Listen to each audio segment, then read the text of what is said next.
Pemirsa, terima kasih Anda masih bersama dengan kami di Editorial Media Indonesia. Saat ini kita telah tersambung dengan Gubernur Jawa Tengah melalui sambungan telepon. Ada Pak Ganjar Pranowo. Pak Ganjar, selamat pagi. Ya, selamat pagi. Baik, Pak Ganjar, sebelum kita berbicara lebih jauh mengenai larangan mudik, saya ingin tanya Pak Ganjar, ini dari hitungan Pemprov Jawa Tengah sendiri ada berapa banyak jumlah warga Jawa Tengah yang sudah mudik dari Jakarta menuju ke Jawa Tengah? Kalau hitungan selama bulan April ini kira-kira 550.000. Tapi dugaan saya sih sebelum-sebelumnya sudah jalan duluan kira-kira 600-an ribu lah. Baik, apakah memang ada yang terbukti dengan dari 540.000 ini yang menimbulkan kasus COVID-19, Pak Ganjar? Ada, karena beberapa di antara mereka memang berasal dari zona-zona merah ya. Ada umpama yang dari sekitar Jabodetabek, terus kemudian malah ada yang sudah dirawat, terus kemudian mereka yang harus melakukan isolasi dan sebagainya ya. Pokoknya ya kita mencegah dengan rupa-rupa persoalan yang muncul khususnya berkait dengan COVID itu.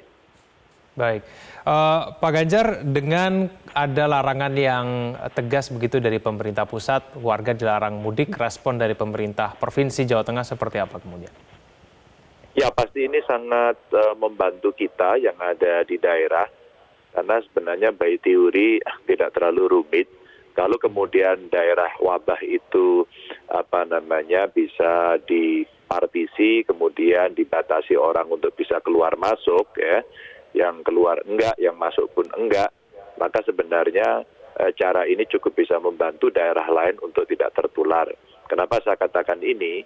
Karena hampir semua hubungan erat, hubungan dekat, hubungan sosial ini yang membuat mereka atau COVID ini menular dengan sangat cepat.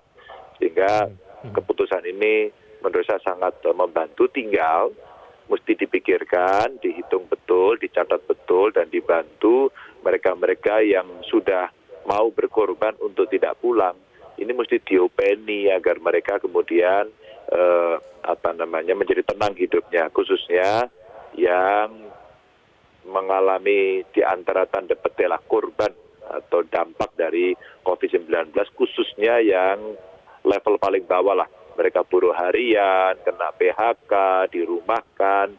Ini yang penting untuk dikontrol, maka saya berharap betul RW, lurah di sekitar Jabodetabek tolong bantu siapapun dia, dari manapun KTP-nya, apapun suku agamanya lah gitu. Baik, Pak Ganjar, menurut Anda larangan mudik ini terlambat tidak sih? Tidak ada yang terlambat, kan kita sebenarnya kalau kita mau bicara idealita kan ditutup semuanya se-Indonesia. Itu akan bagus banget. Tapi kan tidak mungkin dalam kondisi kultural, sosiologis, ekonomi, hankam dan semuanya. Masyarakat kita kan mesti ada pelajaran, ada contoh, ada yang dilihat kan begitu, ada yang dirasakan gitu.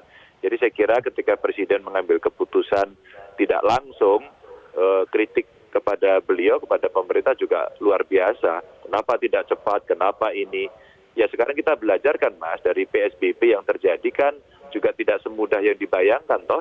Kemarin saya masih melihat umpama, saya buka-buka dikirim-kirim gambar, mereka menyampaikan in case untuk Jabodetabek kan masih banyak yang orang berkeliaran, padahal sudah PSBB kan begitu. Baik, strategi dari Pemprov Jawa Tengah sendiri, Pak Ganjar, untuk betul-betul menjaga Jawa Tengah dari aktivitas mudik ini seperti apa nanti ke depannya? Ya, kalau sudah ada larangan begini sebenarnya ada 3 layer yang bisa dilakukan. Layer pertama secara nasional, ada checkpoint untuk melakukan kontrol. Kalau tidak salah yang boleh lewat kan hanya logistik ya. Maka yang lain kalau tidak ada izin khusus ya tidak bisa.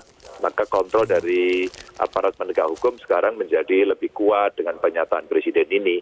Itu layer pertama di pusat. Layer kedua ada di jalan-jalan provinsi ya, kami bisa membantu atau antar provinsi kita bisa kerjasama, dan yang berikutnya adalah jalan kabupaten. Nah ini yang seringkali pasti orang yang ngeyel, yang pengen tetap memaksakan akan mencari celah-celah ini. Itu 3 layer jalan untuk melakukan checkpoint. Kalau udara, laut, terus kemudian matra seperti angkutan umum sebenarnya relatif lebih gampang dikontrol karena mereka bareng-bareng, tapi yang pribadi ini yang tidak mudah. Yang berikutnya lagi, kami di Jawa Tengah sudah menyiapkan masih cukup lama ya, sempurna banget tidak, kekurangannya masih banyak. Tapi hampir semua bupati wali kota ketika awal-awal di bulan Maret ini sudah mulai terjadi, mohon maaf kalau saya istilahkan perembesan mereka yang pulang bermigrasi lebih dulu, itu kita melakukan pengecekan Mas di terminal. Waktu itu masih dengan pola thermal gun, terus kemudian kita meminta isolasi, beberapa desa membuat tempat karantina, itu masih kita lakukan sampai sekarang. Ya ada yang taat, ada yang ngeyel begitu. Mungkin yang agak ngeyel seperti pernah terjadi di Solo, Pak Wali Kota turun tangan.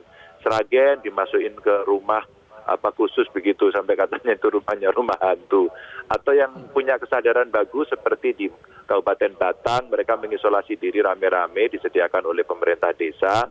Atau barangkali seperti yang kejadian di Klaten, mereka dari Riau terus kemudian buat tenda taruh di pinggir sungai dan dia sendirian di situ. Itu menurut saya cara-cara yang ada yang bagus, ada contoh yang kurang bagus, dan kita memang mengantisipasi kepada level yang lebih kecil ya, nanti kalau mereka sudah sampai di tempat tinggalnya untuk dikontrol oleh Kades begitu, oleh perangkat desa. Perlu ada penindakan hukum tidak Pak Ganjar terhadap yang ngeyel-ngeyel ini dan kemudian yang pasti mencari celah-celah begitu untuk masuk ke Jawa Tengah? Ya kalau sudah perintah begini pasti ada, tapi begini ya, paradigmanya agak dibalik begitu. Sama ketika banyak teman-teman media mengatakan kepada saya, kapan mau PSBB Pak? Loh emang harus PSBB begitu ya? Ingat loh yang PSBB itu tidak mudah loh. Ingat loh pelajaran-pelajaran berharga dari Hubei, dari Amerika, terus kemudian dari Itali, India dan sebagainya. Kita belajar semua kok. Tapi Taipei bisa bagus begitu ya kita ngelihat.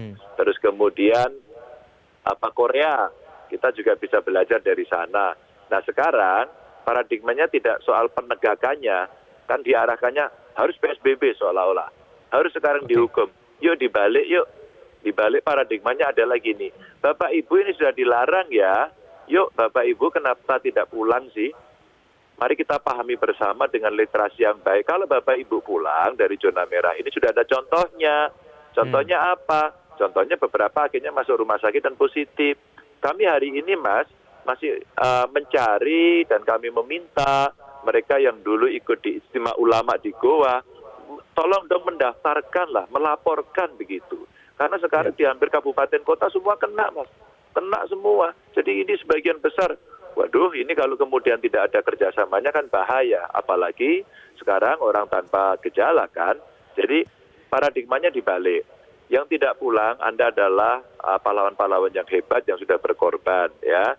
Tapi tolong pemerintah dibantu, paradigmanya gitu, bukan ditangkepinya nanti hukumannya apa. Kalau paradigmanya nanti hukumannya apa dan sebagainya, maka yang terjadi adalah kita seperti mengejar penjahat. Mereka bukan penjahat, mereka orang yang mau berkorban untuk tidak pulang. Maka insentifnya lebih ditonjolkan daripada disinsentifnya, begitu. Baik, Pak Ganjar Pranowo terima kasih telah bergabung bersama kami di editorial Media Indonesia. Selamat pagi Pak Ganjar. Kita bahas sedikit sebelum kita jeda, Mas Kohar, ada sejumlah langkah yang kemudian sudah disiapkan oleh pemerintah Provinsi Jawa Tengah. Langkah-langkah ini bagaimana, Mas? Ya, menurut saya sangat-sangat wajar Jawa Tengah melakukan itu. Kenapa? Karena memang dari angka statistik yang paling banyak tempat tujuan mudik adalah Jawa Tengah. Ya. Ada 37% menurut penelitian dari Balitbang Perhubungan. Ini kita lihat data di tahun 2019. Dari Jabodetabek itu sekitar 14,9 juta pemudik tahun 2019 ya. Nah dari 14,9 juta itu 37%-nya itu ke Jawa Tengah. Maka wajar belaka apabila kemudian pemerintah Provinsi Jawa Tengah memberlakukan berbagai macam pengawasan. Penyadaran, gerakan dan seterusnya yang itu dilakukan untuk menghambat menghambat laju COVID-19. Tapi membendung begitu banyak orang yang mau masuk ke Jawa Tengah bisa dilakukan, Mas Kohar? Faktanya bisa. Artinya ini membutuhkan kesadaran bahwa masyarakat kita semakin hari semakin banyak yang melek literasi.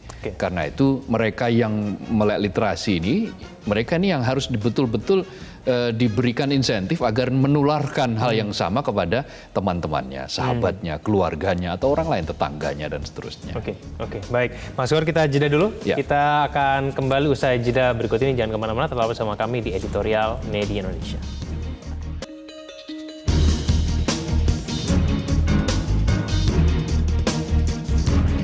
Terima kasih Anda masih bersama dengan kami. Kita akan mulai menyapa penelpon kita pada pagi hari ini. Pemirsa, ada Pak Bambang dari Surakarta, Jawa Tengah. Pak Bambang, selamat pagi.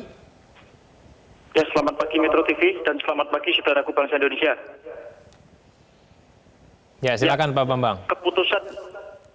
Keputusan yang tegas, tepat, dan belum terlambat bahwa Presiden Joko Widodo melarang mudik Lebaran 2020 di tengah pandemi virus corona. Hal ini sebagai upaya pencegahan perluasan penyebaran virus corona di wilayah Indonesia. Di mana, Mas, sebelumnya bahwa larangan mudik Lebaran 2020 ini hanya diperuntukkan bagi ASN, pegawai BUMN, TNI, dan Polri.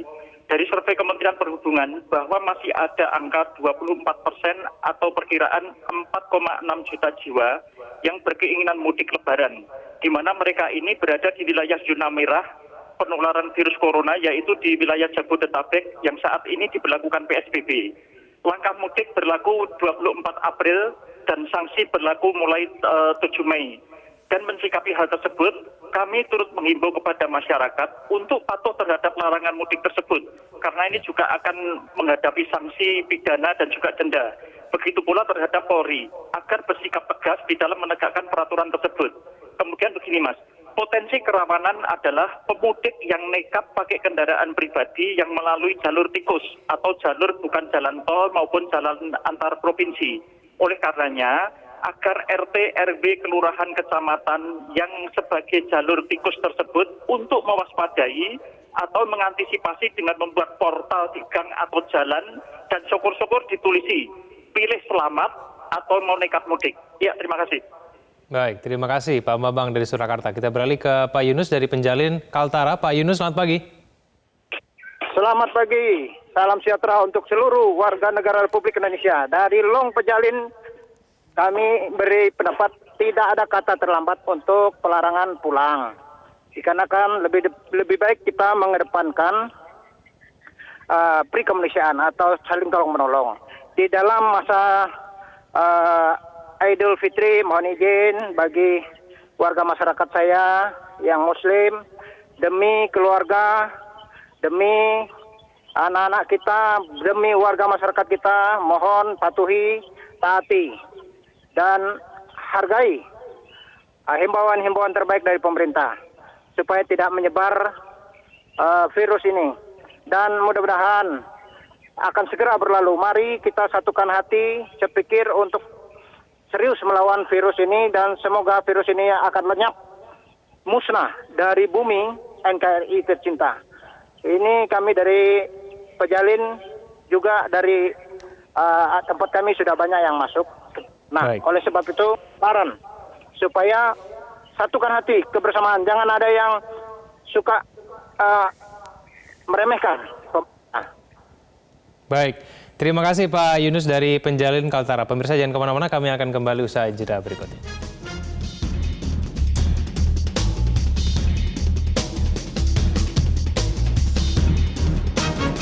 Terima kasih Anda masih bersama dengan kami.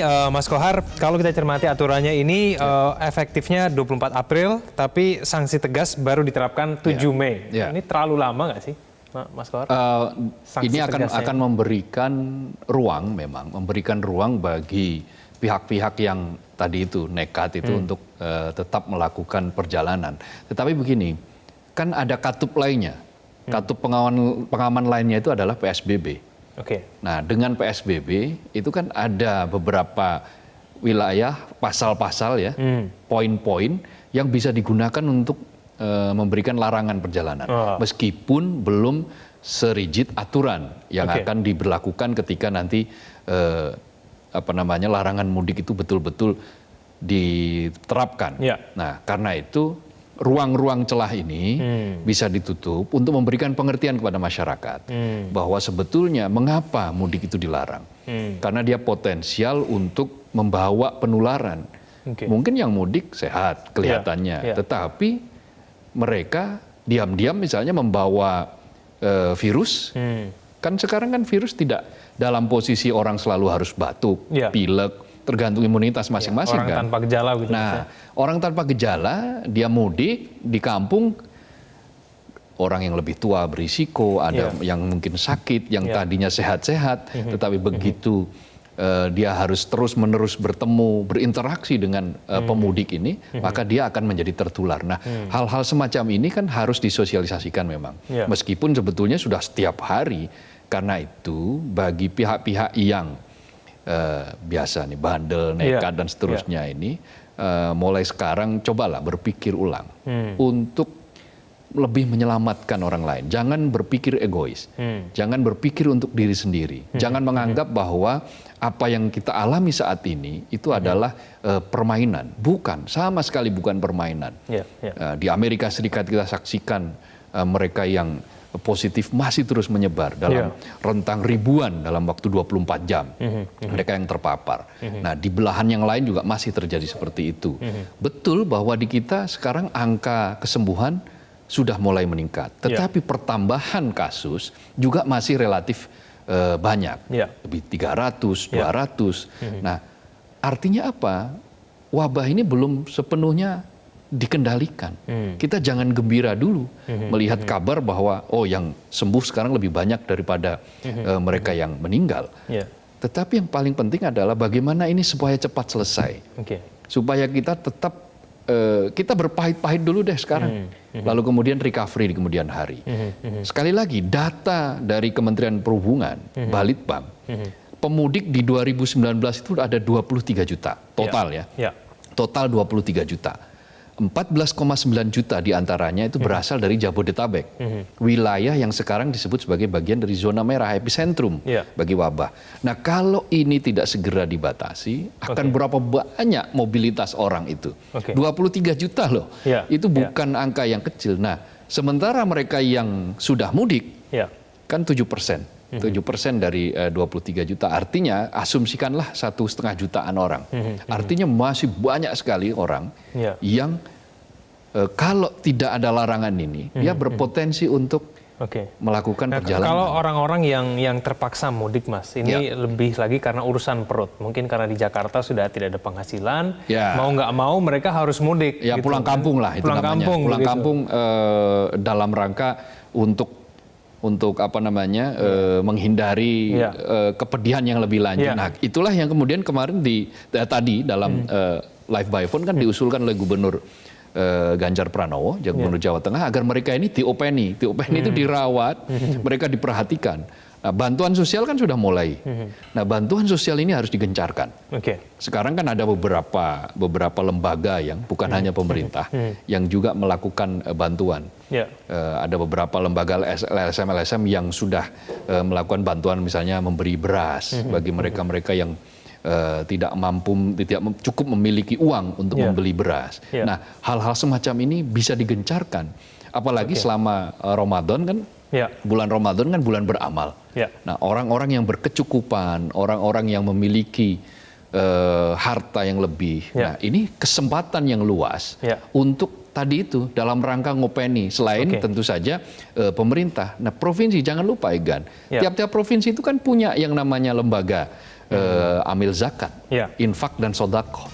Nah, ini saatnya badan amil zakat itu menggunakan uang itu digunakan untuk tadi itu, untuk merawat, untuk melihara mereka, memberi insentif bagi mereka-mereka yang tidak mudik. Baik, Mas Kohar, kita sama-sama berharap semoga pada saat awal Ramadan memang yang mudik betul-betul bisa diminimalkan, bahkan sampai nol begitu ya, Mas Kohar. Tanpa harus dikerasi dan sebagainya, cukup dengan kesadaran lah. Baik, Mas Kohar, selamat pagi. Terima kasih telah bersama kami pagi hari ini. Pagi. Pemirsa, yang tidak kalah penting ialah penegakan aturan. Ketegasan merupakan kunci efektivitas upaya menanggulangi wabah COVID-19. Bila sanksi telah ditetapkan, tidak satu pun pelanggar yang diperbolehkan lolos. Ketegasan juga tercermin dalam redaksional peraturan. Jangan sampai terdapat celah-celah kelonggaran yang bisa dimanfaatkan hingga kontraproduktif terhadap tujuan aturan itu sendiri. Terima kasih Anda telah menyaksikan editorial Media Indonesia. Selamat pagi.